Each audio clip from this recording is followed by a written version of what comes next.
Hello, my name is Brandon and welcome to Retro Reactions, a place where I experience amazing music from the 70s, 80s, and 90s for the very first time. And today we're going to be traveling all the way back to 1973 to listen to Toccata and Still You Turn Me On by the amazing Emerson, Lake and Palmer. These are songs 2 and 3 from the album Brain Salad Surgery. Excited to get back into that one. Toccata is an interpretation of the fourth movement of Piano Concerto No. 1 by Argentinian composer Alberto Ginastera. Hopefully I'm pronouncing that right. And Still You Turn Me On is the only song on the album that Greg Late wrote entirely by himself. It's a romantic ballad, as the title suggests.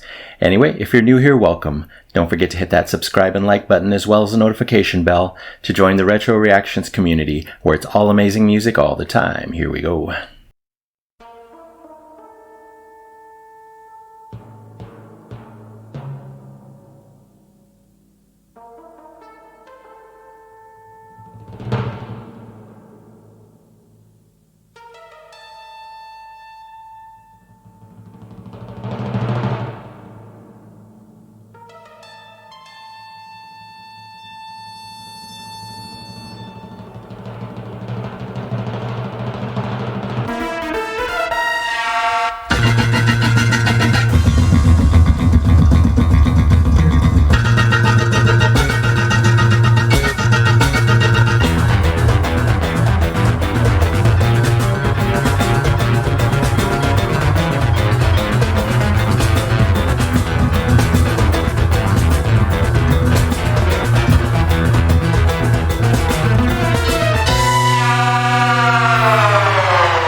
star? Do you wanna play some magic on my guitar? Do you wanna be a poet? Do you wanna be my string? You could be anything. Do you wanna be the lover of another? Undercover, you could even be the man on the moon. Do you wanna be the player? Do you wanna be the string? Let me tell you something, it just don't mean a thing.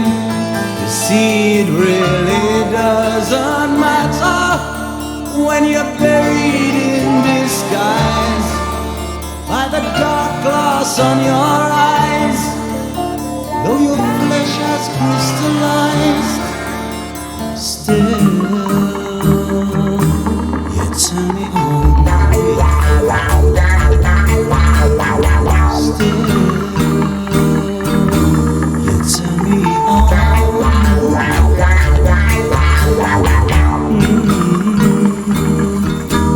You turn me on.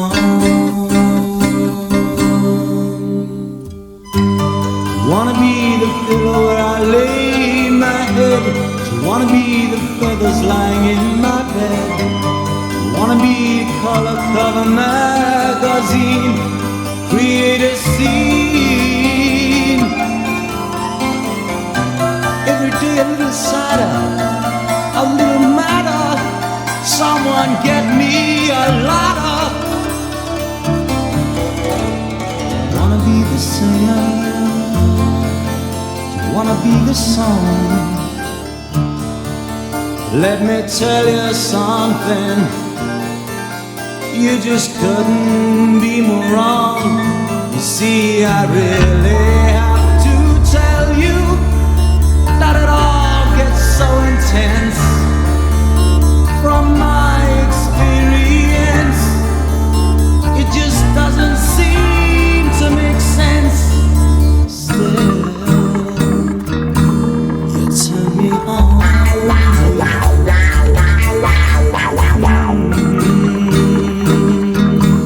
You turn me on.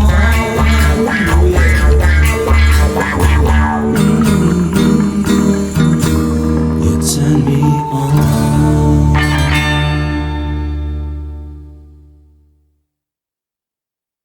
Yeah, so not much happened in either song. That's it for today. I'll see you next time. Of course, I'm kidding. Wow, what did I just hear?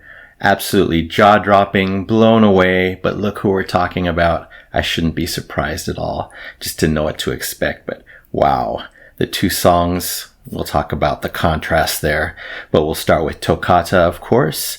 I'm calling this one a complete alien fest of madness. Absolutely alien vibes everywhere in this song for me. I don't know if any of you have made that interpretation, but that's definitely what I heard.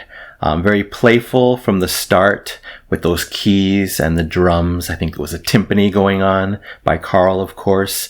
By the way, he's shining big time in this song, as always, but really, really nice here. It's weird that everything was so quiet. I knew it was not my volume settings because I always triple check everything. I just didn't know what was happening, what was gonna happen. And then boom, an explosive punch to the head. Actually, many punches. I think aliens were punching me throughout the song musically. And I loved it, of course. So different. I love the synth movement here, the literal movement in the space. It was plentiful, it was masterful, and evoked much imagery in my head. So of course I bow to you, Keith Emerson, for that. I mean, at one point, the synths were doing a waterfall down, scratchy sound. Then they were going down, down, behind me, down, down. Siren sound was going from right to left behind me. Just so much interesting stuff. It's just, wow, it just blows me away every time. Then we get a section with some lightning fast synth and organ going on. I can just imagine him playing, the fingers sliding up and down at lightning speed. Keith, always proving what a master he is. He plays unlike anyone else. And then next we get a full-on alien party with all that great instrumentation. Really, really nice. At the same point, we got a huge drum solo by Carl, of course. It was lengthy. Really love that. And at the end, he added some tubular bells, just pure perfection. It's one of those instruments that really gets to me. The sound is so amazingly gorgeous in my mind, in my head, and I always love hearing it. You don't get it a lot in music, so wow, incredible. Thank you so much, Carl.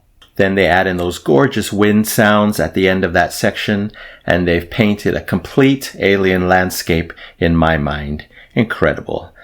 Then we get a different set of aliens arriving to the party. We'll call them the intellectual aliens. They begin having a keyboard and drum conversation. Really cool. It's like they're showing off or maybe just imparting their wisdom to the crowd. That's how I saw it in my head. Really, really cool. Then after that, we get an alien air show.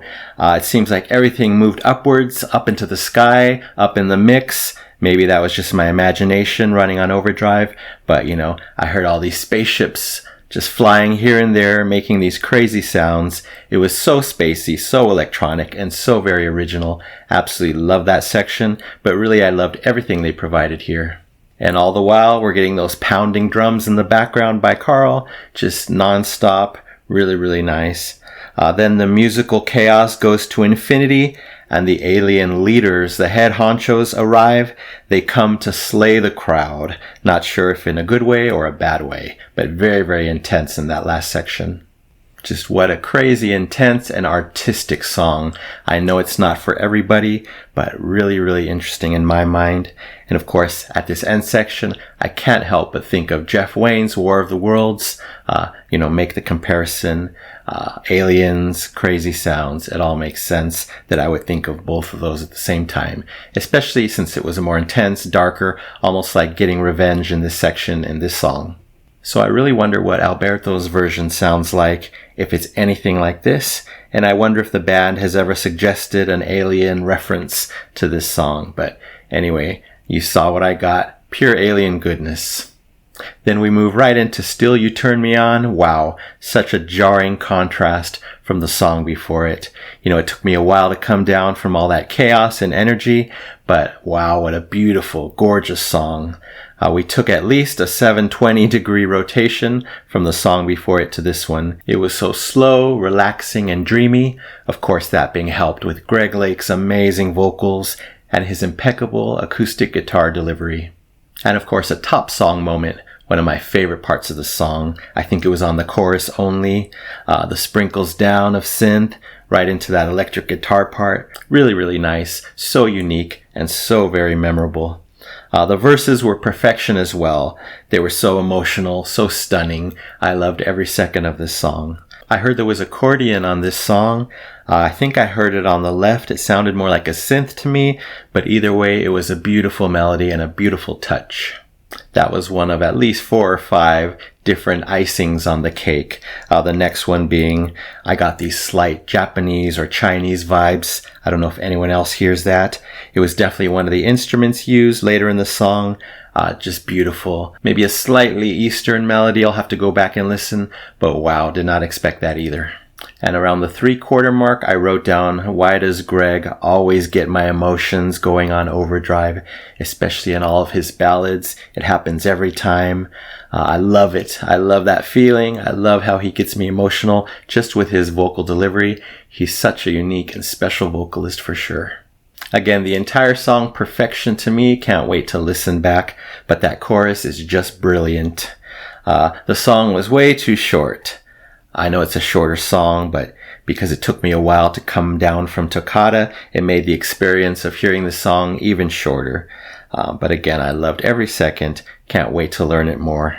It really sounded like no other ELP song I've heard before as far as the arrangement, but I'm instantly in love with this song. Alright, let's talk about the lyrics. Obviously, Toccata has no lyrics. It's an instrumental. Doesn't need any lyrics for that amazing imagery. But for Still You Turn Me On, it appears to be an interweaving of the concepts of love, fame, and illusion. He is telling his lover that everything she sees his fame to be is artificial and completely useless, even detrimental. It's a life he'd never wish upon her. He's trying to communicate that love and a true connection based on feelings, not fortune, is what really matters. Is it possible for her to see reality and view him in this way? ? Who knows? Yeah, so I absolutely love both of these songs. So creative, so beautiful, so original, so intense. For very different reasons, they're both getting the Epic Platinum Record Award. Yes, for Toccata and Still You Turn Me On by Emerson, Lake and Palmer, 1973. Thank you so much, Greg Lake, Keith Emerson, and Carl Palmer. Amazing work. Alright, that's it for now. Thank you so much for watching. I really appreciate it. Anyway, don't forget to subscribe, like, and comment down below if you wish to chat about these two songs. I would love to know what you think about them. So you take care, stay safe, stay hydrated, and remember to let peace, calm, and light into your day and night. And I'll see you next time in the past.